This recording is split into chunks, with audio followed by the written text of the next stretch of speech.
XX, durante las excavaciones en una cantera, se hizo un fantástico descubrimiento. Esa capa, la blanca en lo alto del acantilado, es el depósito dejado por la erupción catastrófica ocurrida en la Edad del Bronce. Excavando en ella, encontraron los restos de una casa y un enterramiento. Comprendieron que la erupción había enterrado a una civilización. La historia de esa antigua civilización comienza con esa capa blanca de ceniza. Esos depósitos volcánicos que aún cubren toda la isla cayeron en el curso de una sola erupción. Ahora nuestros expertos excavan en la capa de ceniza para dejar al descubierto pruebas del mundo perdido que yace debajo. Aquí está. En este nivel vivieron seres humanos. Aquí están los restos de lo que parece ser un muro construido por el hombre. Luego tuvo lugar la erupción. Se produjo una gran explosión y se depositó todo esto. Esto es piedra pómez. Se amontonó rápidamente. La erupción continuó durante 4 días, provocando la acumulación de todo este material, que alcanzó los 9, 15, 18, 25 metros de altura, además de los ríos de barro y escombros que cubrían la superficie. Todo ello formó parte de una de las mayores erupciones volcánicas de la historia de la humanidad. Se habían encontrado los primeros signos de vida anteriores a esta gran erupción, y la búsqueda revelaría pruebas de una cultura que relacionaría la isla con las grandes civilizaciones de Creta y la Atlántida. La respuesta fue desenterrada en 1966 por un arqueólogo estadounidense llamado James Mavor Jr. Mavor reunió a un equipo para buscar signos de objetos antiguos en la isla. Empezaron su excavación en la punta septentrional, en la pequeña aldea de Akrotiri.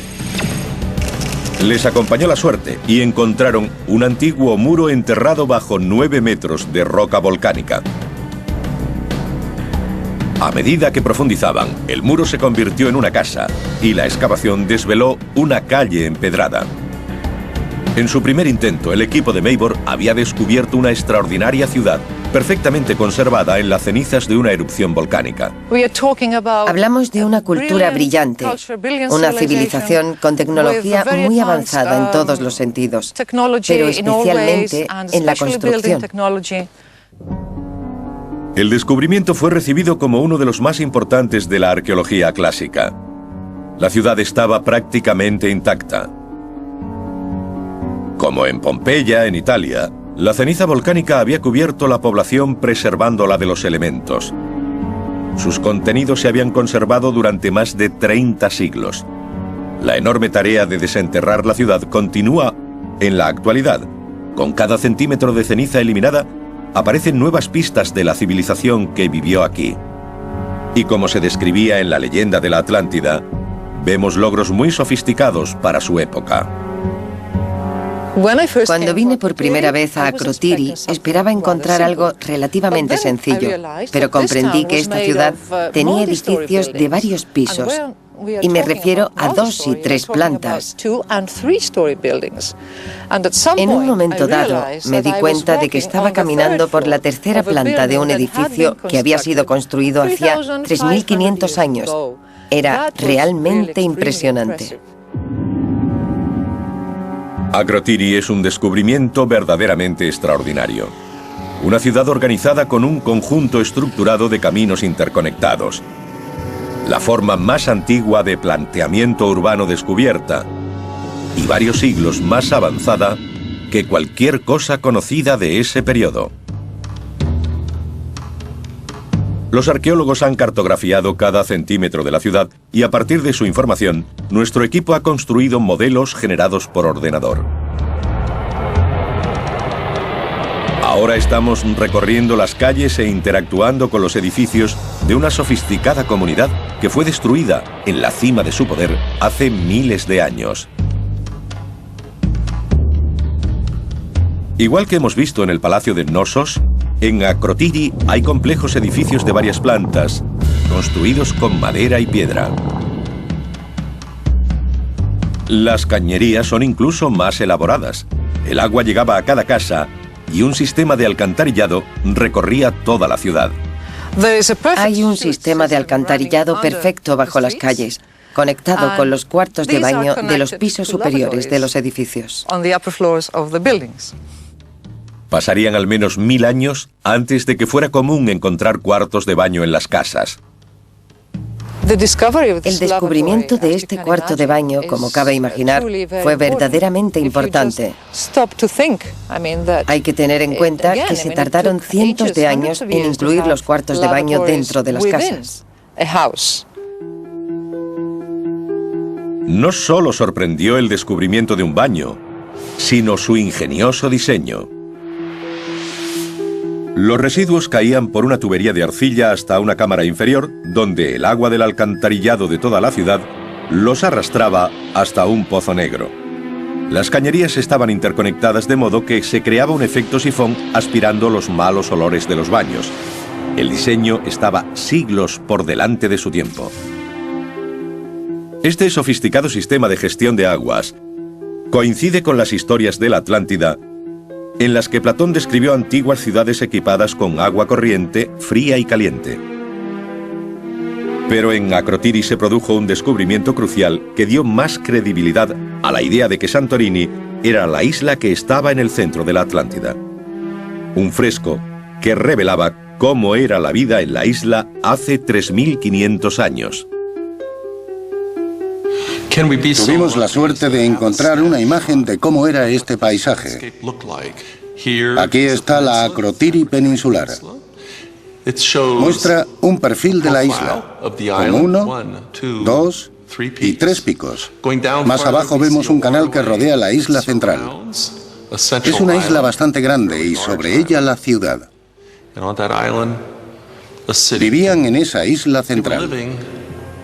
Era un volcán en formación. Esta idea de un puerto en la isla central, rodeado por capas y capas de edificios, encaja perfectamente con la descripción que Platón hace de la Atlántida. Una ciudad que en la cima de su poder fue arrasada por una devastadora erupción. Los sismólogos investigan ahora una serie de pistas que nos llevan desde Santorini hasta los palacios de Creta. Revelarán la magnitud del terrible desastre que arrasó Santorini y llevó a la destrucción de toda una civilización.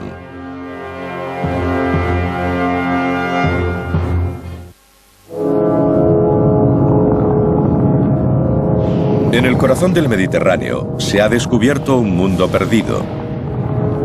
Un palacio en Creta y una ciudad en Santorini vinculadas por la maravillosa ingeniería de sus edificios.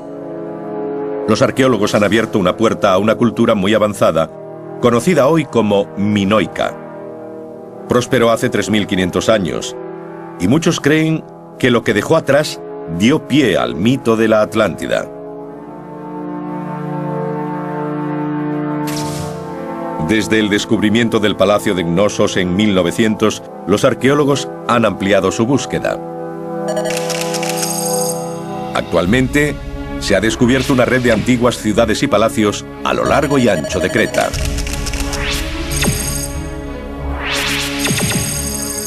Todos estos yacimientos tienen en común que fueron destruidos a mediados del segundo milenio antes de Cristo por una serie de terribles desastres.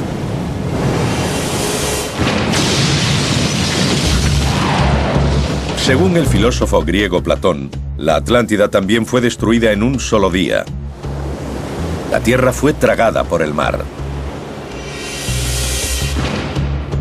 A 160 kilómetros al norte de Creta, en Santorini, Floyd McCoy ha estado reuniendo datos para determinar si la magnitud de la erupción del año 1500 a.C. fue suficiente para causar la devastación de Creta. Lo que ha descubierto supera todas las expectativas. ¿Cómo de grande fue la erupción? Enorme. Podemos determinarlo a partir de la cantidad de material que salió despedido. Y cuanto más buscábamos, más encontrábamos. Hay enormes depósitos de esta ceniza y piedra pómez en el fondo marino que rodea la isla. Se ha encontrado incluso en el delta del Nilo y hasta en el Mar Negro.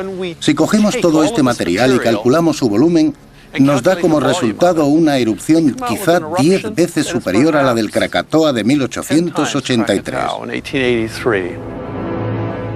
Dado que el Krakatoa estalló a finales del siglo XIX, tenemos datos de su erupción y los detalles son escalofriantes.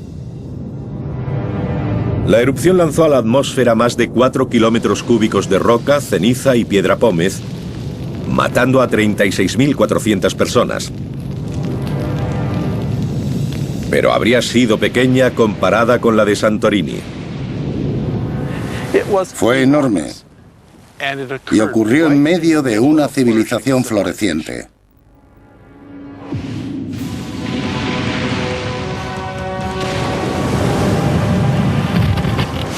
Las cosas se pusieron feas. Fue una erupción terriblemente violenta.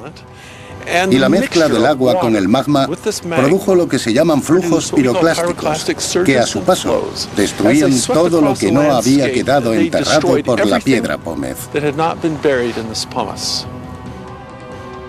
En el corazón de la civilización, en Akrotiri, los arqueólogos han descubierto signos de que los residentes se preparaban para marcharse. Sus pertenencias estaban apiladas junto a las casas y las camas habían sido sacadas a la calle. Por desgracia, para los pocos que consiguieron llegar al mar y dirigirse a Creta, buscando el refugio en los palacios de Nosos, la huida no era garantía de supervivencia porque los asentamientos de Creta serían devastados, no por la ceniza y la piedra pómez que caía del cielo, sino por la siguiente y más terrible fase de la erupción. Cada flujo piroclástico que llegaba al mar lo empujaba. Y cuando se empuja al mar, se produce un tsunami. Nuestros investigadores han recurrido a los expertos del Observatorio Nacional de Atenas en busca de pruebas de lo sucedido. Utilizando las técnicas más modernas, han descubierto pruebas de un tsunami devastador. Gracias a este nuevo campo de la ciencia, hemos podido descubrir una serie de 10 tsunamis. No hay duda de que tuvieron lugar. Y es muy probable que contribuyeran al fin de la civilización minoica. Docenas de tsunamis barrieron la costa del Egeo, abriéndose camino hasta el Mediterráneo. Las enormes olas se alzaron sobre la desprotegida costa norte de Creta. En primera línea se encontraba la ciudad de Malia.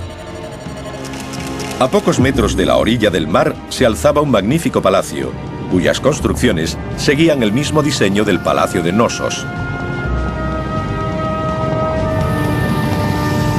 La fachada de 3 plantas orientada al norte estaba justo en medio del camino de las olas. Probablemente, los habitantes de la región se reunieron en palacio al ver la enorme columna de humo y ceniza alzarse hacia el cielo por el norte. Debió ser visible incluso desde el delta del Nilo. Cuando la nube de ceniza alcanzó la isla, el cielo sobre el antiguo palacio minoico se volvió gris. Durante sus excavaciones en Creta, Alexander McGilvray encontró ceniza volcánica en las zonas más profundas de las ruinas del palacio. Una pista de la catastrófica secuencia de acontecimientos que acabaron con esta sociedad. Cuando la primera ola llegó a la orilla, probablemente arrastró a toda la flota de barcos pesqueros y mercantes. Debió estrellarlos en toda esta zona y hasta el pie de esas montañas, arrastrando a su paso edificios, escombros y árboles, para luego regresar al mar.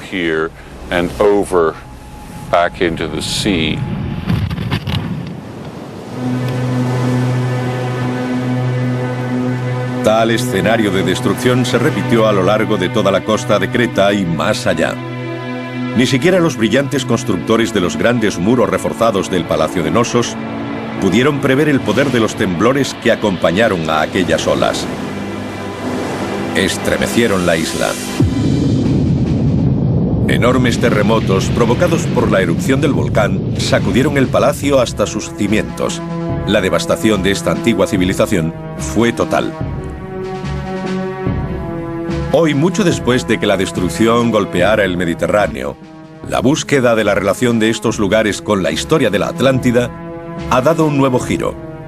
La pista más extraordinaria nos lleva al este, a la antigua tierra de Egipto.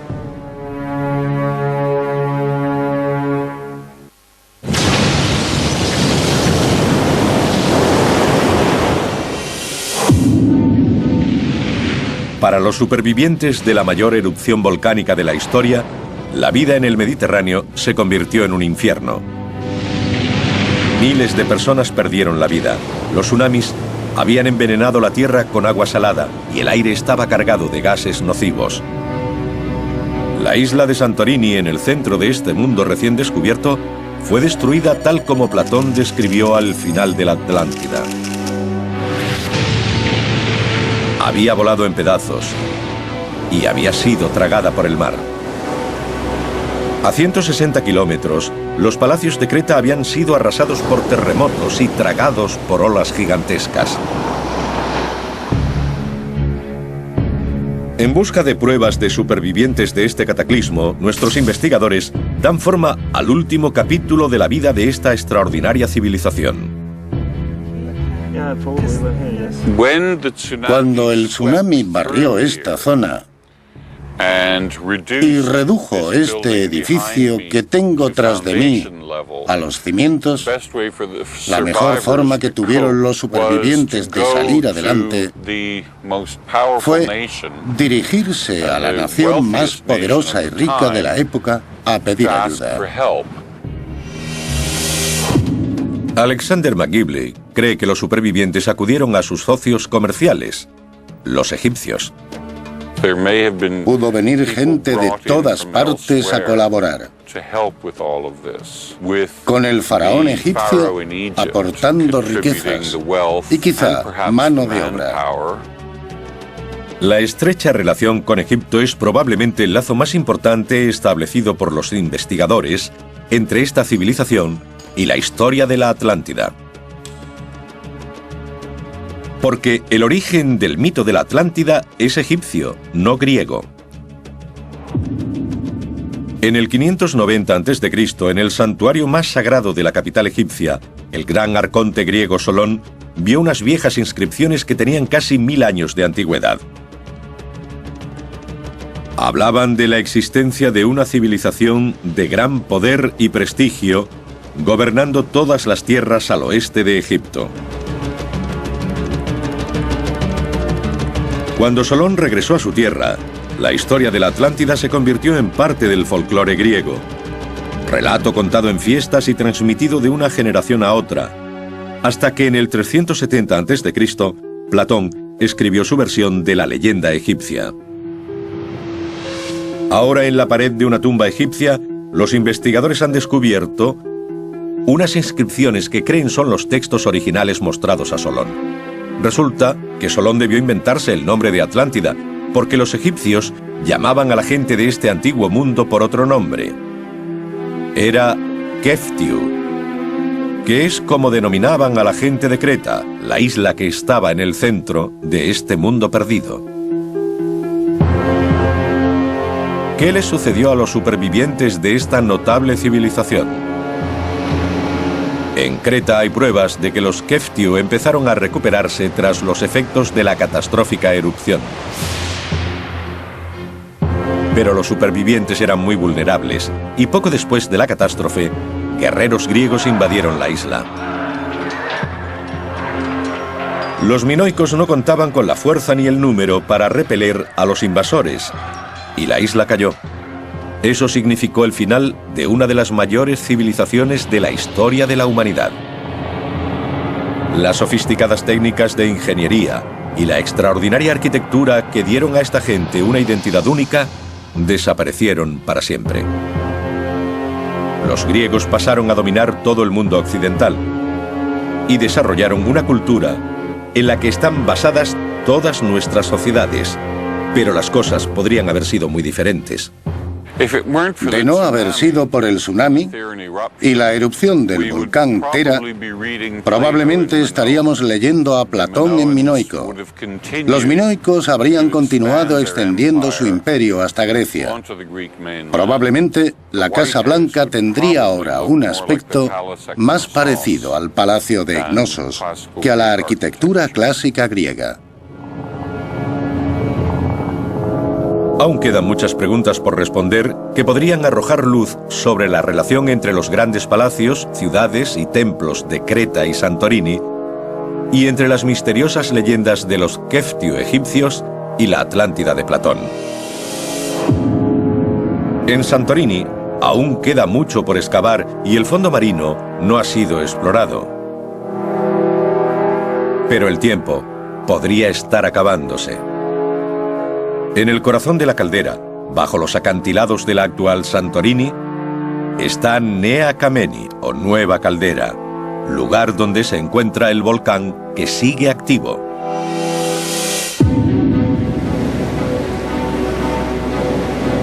Cuando el volcán se hundió tras la erupción hace 3.500 años, dejó un cráter en el fondo a unos 300 metros de profundidad. Desde entonces, el volcán ha vuelto a crecer, abriéndose camino hasta la superficie del mar. Ahora se alza unos 120 metros por encima de las aguas, casi el tamaño que tenía cuando entró en erupción hace 35 siglos. Los sismólogos creen que volverá a entrar en erupción. La pregunta es, ¿cuándo? Cuando ocurra esa gran explosión, lo mejor que podemos hacer es esperar poder predecirlo y huir. Si no, si nos quedamos a esperar esa gran explosión, seremos parte del depósito de ceniza del volcán. Cuando entre en erupción, volverá a sepultar las islas circundantes, congelando la vida en un momento del tiempo, enterrándola bajo una nueva capa de ceniza volcánica y creando un nuevo mundo perdido.